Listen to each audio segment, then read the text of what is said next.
আজকের লেগে বন্ধ করে দিছি ইচ্ছা করে।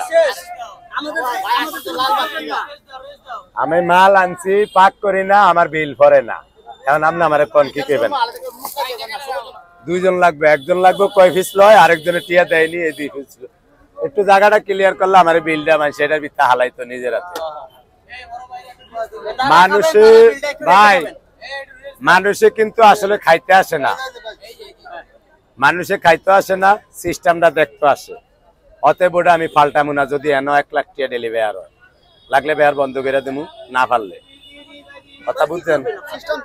আমার 12 মাসে 13 ব্যবসা, আমার 12 মাসে 13 ব্যবসা। হিন্দুকে যেমন 12 মাসে 13 হুজা, আমার 12 মাসে 13 ব্যবসা। এটা আমার জাত ব্যবসা না, প্রথম চ্যানেলের তনে কই আইছি। আমার কোনো লোকসান হয় না, এটা দিয়ে 3 লাখ টাকা ঋণ দিছি।